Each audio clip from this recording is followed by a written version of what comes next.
जी बिस्मिल्लाहिर्रहमानिर्रहीम। Chapter number 11, second year organic chemistry, alcohols phenol से relevant ये चैप्टर हम लोग प्रिपरेशन ऑफ इथानॉल पढ़ेंगे आज। प्रिपरेशन ऑफ इथानॉल पढ़ेंगे। इससे पहले हमने प्रिपरेशन ऑफ मिथानॉल का लेक्चर पढ़ा था, ठीक है। उसमें हमने समझा कि मिथानॉल कैसे बनाई जाती है, ठीक है जी। तो सुनिएगा, ethanol is prepared in industries by using fermentation methods। किसके जरिए किया जाता है? फर्मेंटेशन रिएक्शन के जरिए, ठीक है। ये फर्मेंटेशन के जरिए। अब इसका मतलब है हमें पहले फर्मेंटेशन पढ़नी पड़ेगी। तो सुनिएगा कि फर्मेंटेशन क्या है। फर्मेंटेशन के नतीजे में बनने वाली चीजें कैसे बनती है, वो सारी चीजें हम वन बाय वन करके यहाँ पे आपको एक्सप्लेन करने जा रहे हैं। ठीक हो गया। सुनिएगा, फर्मेंटेशन क्या है? It is a biochemical process. It is a biochemical process. Biochemical process का मतलब है कि ये केमिकल रिएक्शन है कैटालाइज्ड बाय लिविंग थिंग्स, ठीक है। It is a biochemical process in which alcohol is formed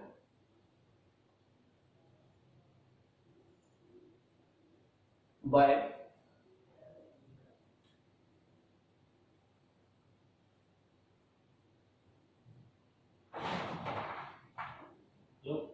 fermentation, by fermentation of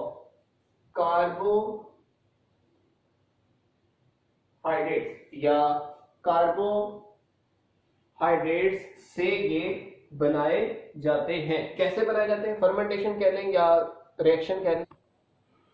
हाँ जी, यहाँ पे हम कहते हैं biochemical process in which alcohol is formed, ऐसे लिख लें, आसानी कर लें, फ्रॉम कार्बोहाइड्रेट्स,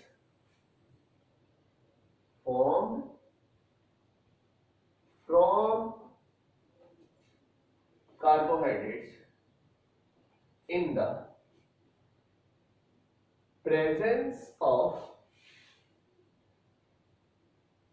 enzymes released या secreted by microorganisms like bacteria, like yeast लिख लें,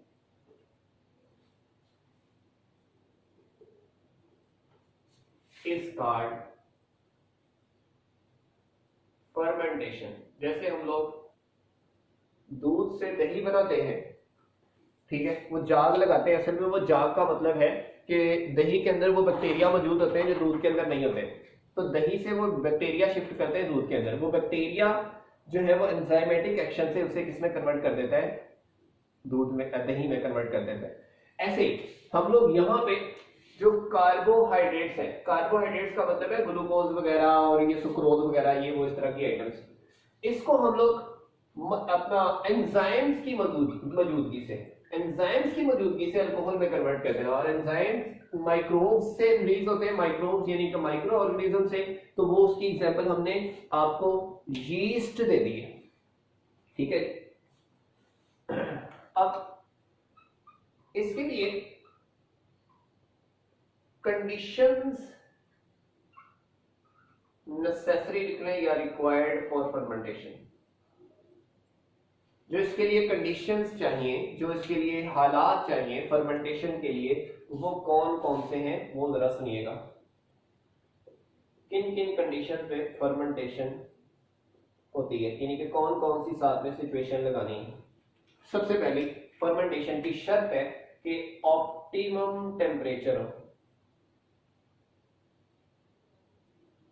ऑप्टिमम टेम्परेचर यानी कि बॉडी टेम्परेचर के राउंड अबाउट कहा जाता है कि हम लोग कहते हैं कि ये टेम्परेचर हो जाए 25 डिग्री सेल्सियस से 35 डिग्री सेल्सियस के दरमियान होता है। क्यों ऑप्टिमम टेम्परेचर इसलिए होता है क्योंकि एंजाइम सिर्फ ऑप्टिमम टेम्परेचर पे काम करते हैं। ऑप्टिमम टेम्परेचर यानी कि उससे हाई हो जाए या लो हो जाए एंजाइम काम करना छोड़ देते हैं। अगली बात, dilution of solution. Dilution of solution कि सॉल्यूशन डाइल्यूट होना चाहिए, ठीक है। डाइल्यूट हो यानी कि उसके अंदर वाटर भी हो ताकि जितना ज्यादा एक्वस मीडियम होगा उतने ज्यादा डिस्पर्स होकर एंजाइम वगैरह उसमें साथ में काम कर सकेंगे।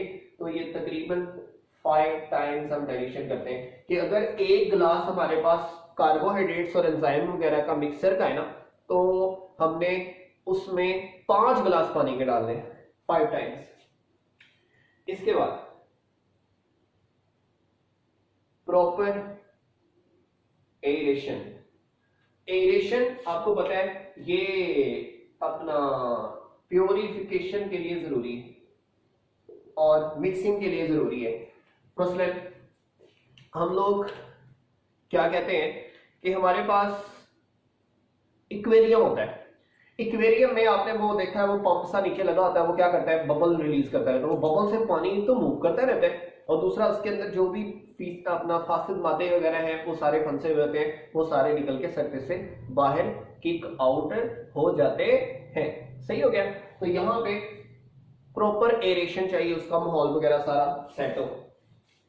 एरेशन के बाद हम लोगों के पास आखिरी पॉइंट है absence of any preservative. Preservative का मतलब है जो बचाने वाला मटेरियल हो। बचाने वाला का मतलब है कि इधर anti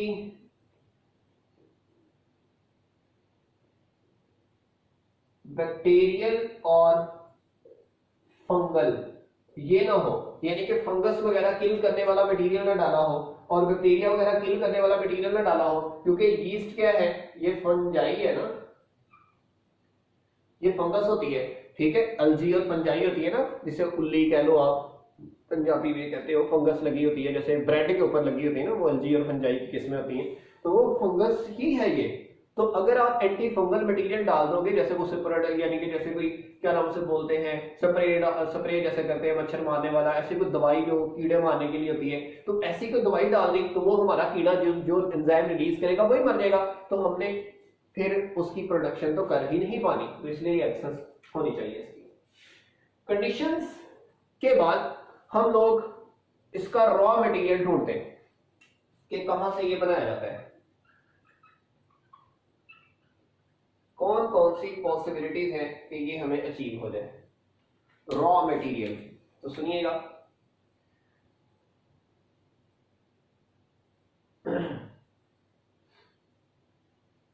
ethanol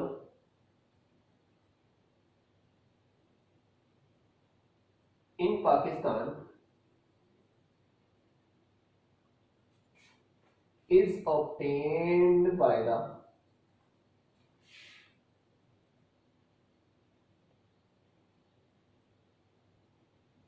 fermentation of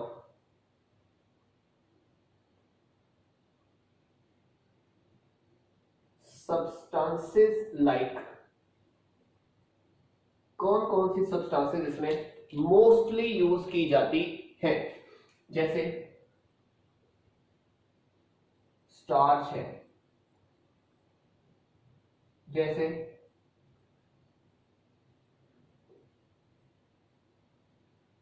molasses है, जैसे जूसेस ऑफ फ्रूट्स हैं, जैसे अंगूर के जूस से बहुत जबरदस्त किस्म की देसी विस्की तैयार की जाती है, ठीक है। जो मतलब नशेई लोग चरसी लोग आराम से पीते हैं और एंजॉय करते हैं। ठीक है, तो वो विस्की वगैरह बनाने का तरीका आपको आज हम उसे सिखाएंगे। ठीक है, वो आपने कभी सुना हो, वो अपना जूस लेते हैं ग्रेप्स का, ठीक है, उसे ज़मीन में दफना देते हैं, दफन दफन करके कुछ अरसे के बाद जो बन जाता है तो वो अल्कोहल में कन्वर्ट हो जाता है। बाज़ का वो अल्कोहल जो है वो अभी सही नहीं बनी होती, अभी in the process of manufacturing होती है, तो उसकी पीएच वगैरह चेंज हो जाती है, तो उसे कहते हैं कच्ची शराब है, अभी अभी पूरी बनी नहीं थी। बाज़ का वो शराब बेच देते हैं वही बनी, और वो पी लेते हैं, तो आप लोगों को खबर आती है कि इतने लोग हलाक हो गए, इतने लोग खराब, तबीयत खराब होने की वजह से हॉस्पिटल में एडमिट हो गए, कच्ची शराब पी बैठे थे ये वो। तो ये केसेस भी सामने आते हैं। खैर वो हमारा काम नहीं है, लेकिन हम लोग उसमें सिखाएंगे जरूर आपको। रॉ मटेरियल तो पहला है फ्रॉम मोलेसिस। तो अब ये ना हो कि आप सारे हम तीनों हजरात इसी काम पे लग गए, कार टोया कटोरी शराब बनाइए बेचिए मजे मजे, नहीं ऐसा नहीं करना, ठीक है, और आपसे ये ऐसा होना भी नहीं है, ठीक है। तो मोलेसिस, मोलेसिस कहाँ है, क्या है, तो हम कहते हैं the residual waste obtained after the crystallization of concentrated sugarcane juice is called, इसे हम लोग क्या नाम देते हैं, मोलेसिस का। इन्हें हम क्या कहते हैं, मोलेसिस। मोलेसिस का मतलब यानी कि जब आप चीनी बनाते हैं, ये चीनी वाली फैक्ट्री होती है, शुगर मिल होती है, मिलें होती हैं, ये क्रिस्टलाइजेशन करते हैं, यानी कि चीनी की क्रिस्टल्स बना देते हैं, जो बाद में वेस्ट बच जाता है, जो बाद में वेस्ट बच जाता है किसका, शुगर केन जूस का, यानी कि गन्ने का रो आप पीते हैं ना, जिसे आप कहते हैं कि गन्ने का पानी जो है ना वो ठंडा होता है, वो जो रो है उसे वो मशीन में मशीन में ऐसे देते हैं, वो गन्ने तो जो रो निकलता है, वो उस रो की क्रिस्टलाइजेशन, जब उसे हीट करते हैं, हीट करके उसमें से वाटर इवेपोरेट करवाते हैं, वाटर इवेपोरेट करके ऐसा ऐसा वो उसे ठंडा करते हैं, जो क्रिस्टल्स की फॉर्म में बन जाती है ना, तो क्रिस्टल की फॉर्म में जो बाकी कख मख बच जाता है, ये जो लिक्विड है वो क्रिस्टलाइज नहीं हुआ, या जो भी इस तरह गंदमंद है, वेस्ट है, जो वेस्ट फेंक देते हैं, वो कहता है वेस्ट के अंदर भी तो शुगरियां नहीं, थोड़ा बहुत शीरा तो उसके अंदर होना है ना, तो वो जो चीनी वगैरह उसके अंदर मौजूद है, उन्हें हम लोग क्या कहते हैं, मोलेसिस कहते हैं। तो उन मोलेसिस के जरिए हम लोग इसे बना रहे हैं, क्योंकि मोलेसिस असल में सुक्रोज है, सुक्रोज चीनी है, और चीनी क्या हो गई, कार्बोहाइड्रेट की एग्जाम्पल होगी, चीनी क्या होगी, कार्बोहाइड्रेट की एग्जाम्पल होगी। अब सुनिएगा, इसमें देखें होता क्या है, sucrose is converted into glucose and fructose by hydrolysis in the presence of invertase enzyme. सबसे पहले जो सुक्रोज होती है वो किस में कन्वर्ट होती है, ग्लूकोज में, और फ्रुक्टोज में वो हाइड्रोलिसिस होती है उसकी पानी की मौजूदगी में, लेकिन एंजाइम कौन होता है, इनवर्टेज एंजाइम होता है। रिलीज करती कौन है, यीस्ट, हम लोग कह भी सकते हैं रिलीज्ड बाय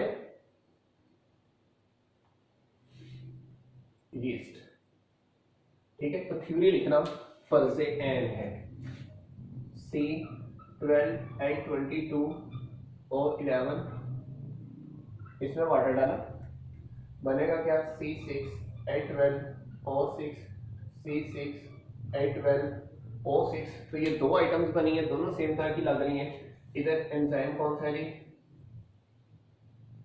इनवर्टेज है, और रिलीज कौन करती है, यीस्ट करती है।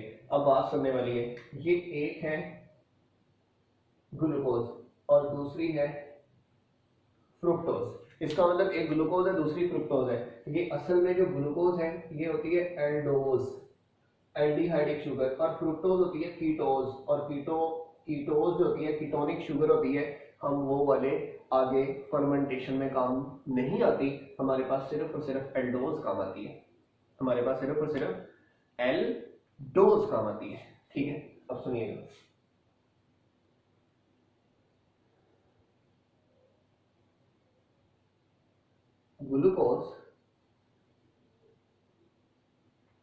ग्लूकोज फॉर्म या produce by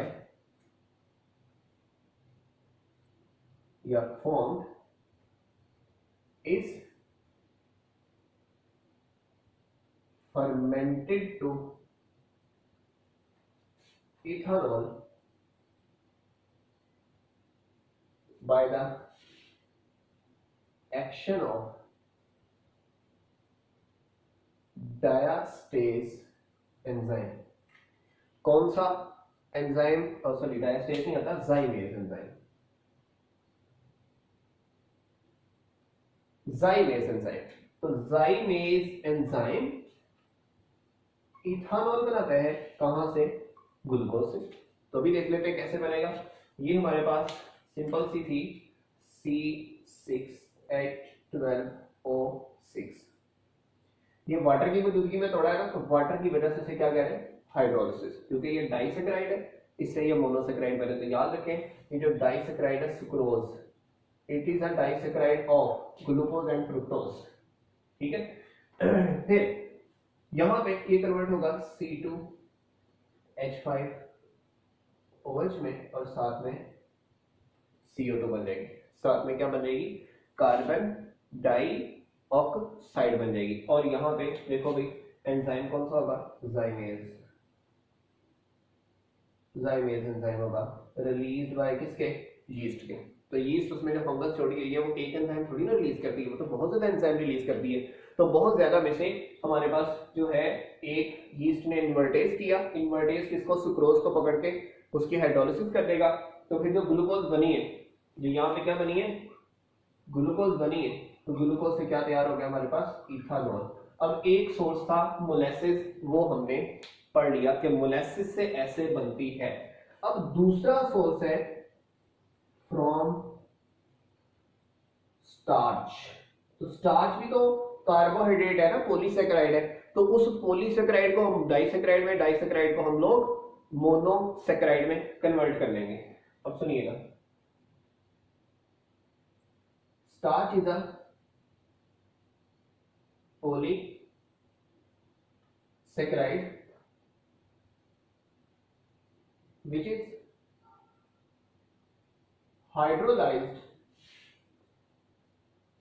to give disaccharide by diastase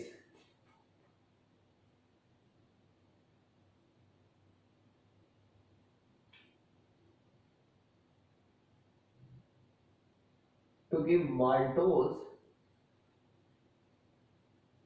which further convert, वो फर्दर कन्वर्ट हो जाती है। पहले स्टेप में हमारे पास क्या बनी है? माल्टेज बनी है। ठीक है, माल्टोज बनी है। अब माल्टोज को खत्म करने वाला हमारे पास एंजाइम कौन है? माल्टेज है। जाहिर बात है, माल्टोज को तोड़ने वाला सिंबल माल्टेज होगा ना। तो हम कहते हैं डाइसेक्राइड माल्टेज बना, which further converts into glucose by maltose enzyme। ठीक है, then it is fermented to form ethanol by again जाइमेज। ठीक है, जाइमेज एंजाइम के जरिए तो दोबारा ये क्या बन जाती है? इथानॉल बन जाती है। क्योंकि पहले भी हमने क्या नाम से बोलते हैं इसी से बनाई है ना, यहाँ पे जाइमेज यूज किया है, तो इसलिए मैं 3 स्टेप लिख रहा हूँ। सबसे पहले आपने क्या यूज करना है, डायास्टेज, उसके बाद क्या यूज करना है, माल्टेज, ठीक है, और माल्टेज के बाद हमारे पास क्या आएगा एंड पे, जाइमेज। इसका मतलब है we are going to perform how many reactions, 3 reactions, ठीक है जी। तो जरा सुनिएगा, तो C6H10O5, ये N पॉलीमर है, इसमें वाटर आता है, और ये क्या बनाता है, C12H22O11। ये जो C12 है, H22O11, इसमें वाटर डालते हैं, ये दो ही ग्लूकोज के मॉलिक्यूल बना देता है। ये जो ग्लूकोज है, पहली बात है, इसकी फर्मेंटेशन से आपको क्या मिल रहा है, C2H5OH और साथ में 2CO2 कार्बन डाइऑक्साइड मिल रही है, सही है। अब यहाँ पे आपको पता है पहला स्टेप करने के लिए कौन सा एंजाइम कदम लगता है, डायास्टेज, ठीक है। दूसरा इज डन बाय किसके, वो हमारे पास है माल्टोज है ना, तो वो करेगा माल्टेज से, ठीक है। और आखिरी वाला तो आपको पता है वो जाइमेज ही आएगा, और ये सारे के सारे रिलीज्ड बाय कौन, yeast. This is also released by yeast, this is also released by yeast. अब यहाँ पे देखो इसका फार्मूला है C6H10O5, H10 और O5, 10 में 2 हाइड्रोजन ऐड किए 22, सॉरी इसको डबल करेंगे तो, ठीक है। जब ये डबल करेंगे ना तो 10 टू 20 होता है, उसमें 2 वाटर हाइड्रोजन डालेंगे तो ये 22 हो जाएगा। O5 है तो 5 2 10 होता है, 10 में 1 ऑक्सीजन डालेंगे तो 11 हो जाएगा, ठीक है। तो ये है हमारे पास स्टार्च, स्टार्च से ये हमारे पास क्या बन गई, माल्टोज। जो माल्टोज है उसकी हाइड्रोलिसिस हुई, उससे हमारे पास दोनों के दोनों क्या बने, ग्लूकोज। तो हम कहते हैं maltose is a disaccharide of glucose, sucrose is a disaccharide of glucose and fructose, और maltose is a disaccharide of both glucose subunits, ठीक है। और यहाँ पे ग्लूकोज से हमारे पास क्या बन गई, इथानॉल। अब एक बड़ी पेचीदा चीज है, यहां तक इथानॉल की प्रोडक्शन तो हमने समझ ली, इथानॉल की प्रोडक्शन तो हमने समझ ली, कंडीशंस भी देख ली, लेकिन क्या इथानॉल हमारे पास इतनी आसानी से अचीव हो जाती है, क्यों, देखो ये कार्बन डाइऑक्साइड है, कार्बन डाइऑक्साइड ये एसिडिक ऑक्साइड है, कार्बन डाइऑक्साइड को वाटर में डालना तो कार्बोनेटेड ड्रिंक पीते हैं, जो आप लोग पेप्सी पीते हो ना खाने के बाद, और पी पेप्सी पी और बाद में डकार आया तो हम कहते हैं वाह रोटी हजम होगी, बड़े रोटी नहीं हजम होती। वो क्या होता है, वो जो कार्बन डाइऑक्साइड आप ठोंसते हो अपने मैदे में और जगह बना के जब बाहर निकलती है तो हमें डकार आता है, तो हम कहते हैं रोटी हजम होगी, रोटी नहीं हजम होती। बस हम लोग क्या करते हैं, अपने मैदे की पीएच बढ़ाते हैं, जब पीएच सॉरी एसिडिटी बढ़ाते हैं, पीएच कम करते हैं, तो पीएच कम करने से हमारा मैदा काम करना ज्यादा शुरू कर देता है। इसमें होता है पेप्सिनोजेन एंजाइम, उसको एसिड चाहिए कन्वर्ट होने के लिए पेप्सिन में, तो इसलिए वो जो गोश्त खाते हैं ना उसको तोड़ने के लिए ये चीज चाहिए, तो हम लोग फिर अक्सर पेप्सी 7 अप कोक वगैरह ये छांट जाते हैं। वो जो कोक वगैरह है उसकी पीएच 4 से कम होती है, ठीक है, वो ज्यादा एसिडिक होती है, वजह क्या होती है, कार्बन डाइऑक्साइड। तो जैसे ही ये कार्बन डाइऑक्साइड इसमें रिलीज होगी तो जाहिर बात है ये सोल्यूशन क्या हो जाएगा, एसिडिक। तो एसिडिक क्या करेगा, उसकी पीएच को क्या कर देगा, चेंज, तो कंडीशंस खराब हो गई। ऑप्टिमम पीएच पे काम करना है इसने, ऑप्टिमम ही टेम्परेचर पे काम करना है, और टेम्परेचर या पीएच खराब होगी तो एंजाइम अपना काम करना छोड़ देंगे, जब एंजाइम काम करना छोड़ देंगे तो अल्कोहल बनना भी बंद हो जाएगी। तो इसका मतलब थोड़ी सी अल्कोहल बनती है, बाद में कार्बन डाइऑक्साइड बनने की वजह से अल्कोहल बनना रुक जाती है, अल्कोहल बनना क्या हो जाती है, रुक जाती है, सही है। तो जरा सुनिएगा,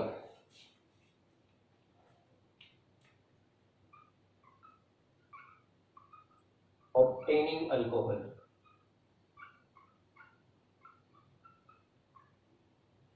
अल्कोहल कैसे हम ऑब्टेन करते हैं और कितनी कितनी ऑब्टेन करते हैं, तो सुनिएगा जरा, हम लोग देखते हैं कि कैसे हम लोग उसे ऑब्टेन करते हैं और कितनी कितनी ऑब्टेन करते हैं। यहां पे देखिएगा,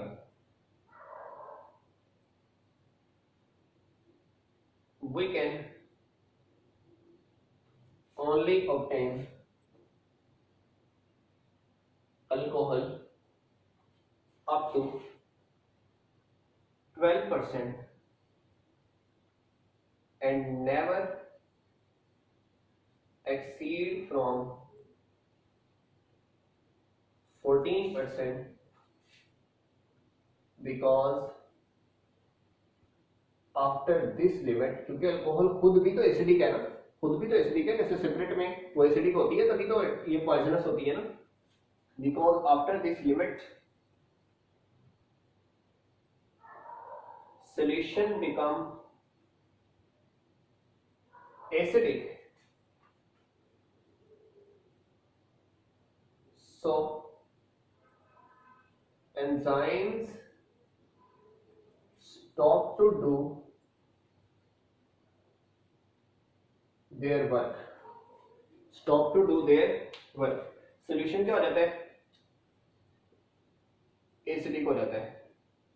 अब इसकी दो वजूहात है, एक है कार्बन डाइऑक्साइड और एक है अल्कोहल। एक है कार्बन डाइऑक्साइड और दूसरी अल्कोहल। अल्कोहल का इतना ज्यादा रोल नहीं जितना कार्बन डाइऑक्साइड का रोल है। कार्बन डाइऑक्साइड जब वाटर में ऐड होती है, यानी कि सॉल्यूशन में फाइन टाइम डाइल्यूशन की हुई है, तो ये बनाता है H2CO3। ठीक है, तो ये खुद भी एसिडिक है, इस वजह से भी हो सकता है। तो ये जो H2CO3 है, this is known as carbonic acid. और कार्बोनिक एसिड जो है, जाहिर बात है जब एसिड आएगा तो सॉल्यूशन को क्या कर देगा, एसिडिक। तो एसिडिक करने की वजह से हम लोग कहते हैं यहाँ पे एंजाइम्स क्या हो जाते हैं, stop to do work. Stop to do work का मतलब है इनएक्टिव हो जाते हैं। स्टॉप टू डू वर्क का आसान भाषा में क्या मतलब है, इनएक्टिव हो जाते हैं। जब इनएक्टिव हो जाएंगे यानी कि एक्टिव ही नहीं रहेंगे, तो हमारे पास अल्कोहल है ऑब्टेन हो ही नहीं सकती। तो हमें ऑब्टेन होगी तो सिर्फ कितनी, 12% रेगुलर बेसिस पे, और मैक्सिमम हम जा सकते हैं तो कितने तक जा सकते हैं, 14% तक जा सकते हैं, इससे ज्यादा हम नहीं जा सकते। इसके बाद हम कहते हैं we can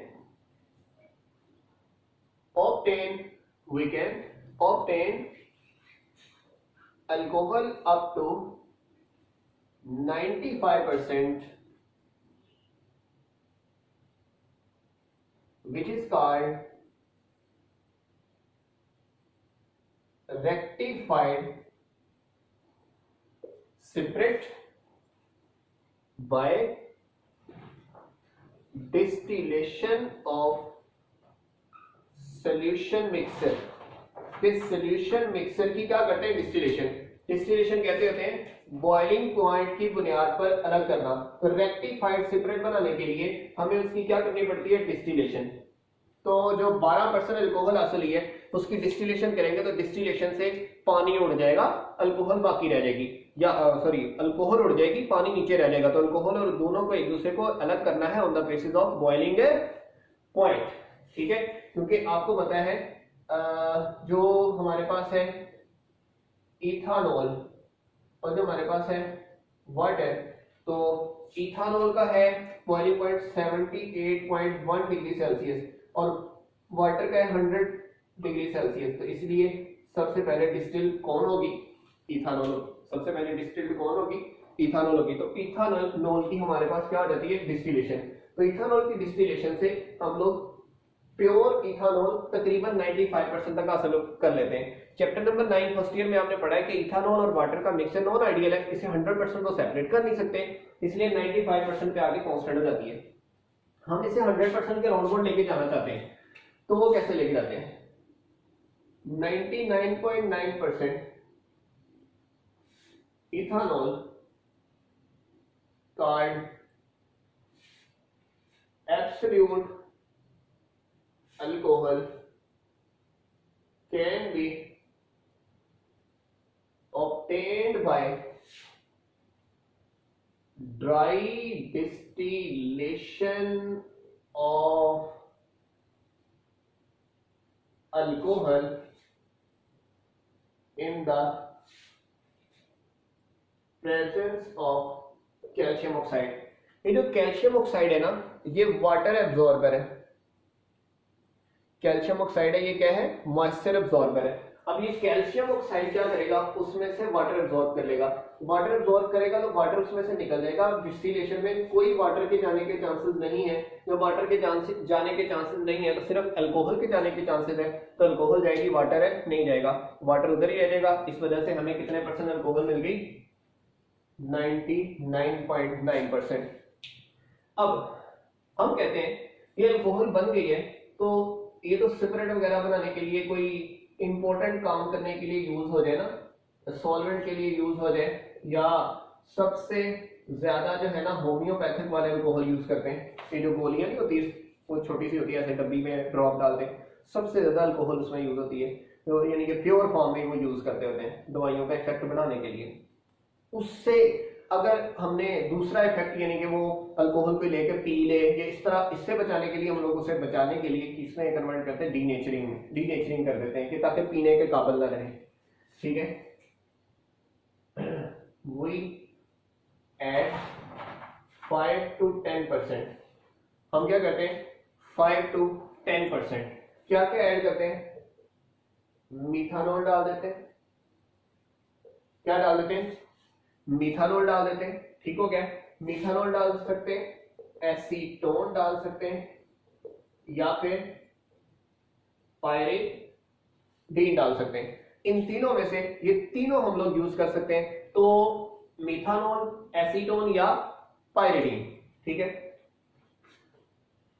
in alcohol to avoid या prevent it from drinking purpose by changing its taste is called denaturation of alcohol। इसे हम लोग क्या कहते हैं, डीनेचुरेशन ऑफ अल्कोहल कहते हैं। यानी कि आप 5 to 10% या मीथानॉल डाल सकते हैं, ठीक है, या इथानॉल डाल सकते, अपना एसीटोन डाल सकते हैं, या फिर पायरिडीन डाल सकते हैं। तो तीनों में से जो सा मर्जी डाल दें, ये तीनों अल्कोहल के टेस्ट को सवेयर किस्म का हार्श बना देते हैं। क्यों, मीथानॉल इथानॉल से भी ज्यादा इफेक्टिव है, एसिडिक है, तो इस वजह से ये बहुत ज्यादा तुष्ट बना देती है। और उसके ऊपर वो पापा का बना होता है और कहा लिखा क्या होता है, जहर। जहर का मतलब है आप उसे पियो मत। लेकिन हमारे जो नशेई है ना, वो बड़े अपग्रेडेड नशेई हैं, बड़े यसमोल के नशेई हैं। क्या करते हैं, वो सिपरेट को ढक्कन ढक्कन करके पीते हैं, छोटी छोटी, एक होता है पैग, वो छोटा पैग बना के पीते हैं। वो छोटा पैग बना के पियेंगे तो उससे क्या होगा, अपना ज्यादा इफेक्ट नहीं होगा, यानी कि वो मरेंगे नहीं। हाँ, उसके गुर्दे शुद्दे फारिग हो जाते हैं, लेकिन मरेंगे नहीं। अगर अल्कोहल बंदे ने पी हुई है, पता कैसे लगता है, जैसे कहते हैं ना, वो जहाज में पकड़ा गया, अपना उसने पायलट ने पी रखी थी, वो टेस्ट करते हैं, ब्लड टेस्ट करते हैं। ब्लड, ये सबसे पहले जो भी पीते हैं, सबसे पहले ब्लड में एब्जॉर्ब होती है ना। जैसे ब्लड में एब्जॉर्ब होगी तो ब्लड की पीएच कम होगी। अगर ब्लड की पीएच चेंज है तो समझो इसने पी रखी है। इसने क्या रखी है, पी रखी है। आंखों के से, मुंह की स्मेल, ऐसे ये कहानी है सारी। ठीक हो गया ना। तो अगर हम लोग सिपरेट वगैरह पी लें, और अगर पीएच हमारी 7.35 होती है ना, ब्लड की अल्कलाइन होती है, अगर ये 7 हो जाए तो हम फुल टाइम सो जाएंगे। तो इसलिए अगर सिपरेट आप बहुत ज्यादा पी लेते हैं तो आप फुल टाइम सोने के चांसेस आपके बढ़ जाते हैं। रीजन बिहाइंड दैट, ये बहुत ज्यादा एसिडिक होती है और आपके ब्लड की पीएच को चेंज करेगी। एंजाइम सारे जिस्म के रुक जाएंगे, ऑक्सीजन का आना जाना, बॉडी की हरकत, ईच एंड एवरीथिंग गोल हो जाएगी। तो दुनिया आपको गोल नजर आएगी, यानी कि आप टाइम फिश और खत्म हो जाएगा सिलसिला। ठीक हो गया। तो यहां तक हमारा आज का टॉपिक था। ठीक है, जो प्रिपरेशन ऑफ इथानॉल, उसकी सेपरेशन, डिस्टिलेशन और उसकी 3 फॉर्म्स जो हैं, वो एब्सोल्यूट अल्कोहल वगैरह, हमने इसमें सारी कवर कर ली। ठीक हो गया। अब हम इंशाल्लाह पढ़ेंगे इसकी प्रॉपर्टीज और इसके रिएक्शंस पढ़ेंगे। क्लियर होगी बात? Thank you very much. अल्लाह हाफिज। कोई भी क्वेश्चन हो तो पूछ सकते हैं।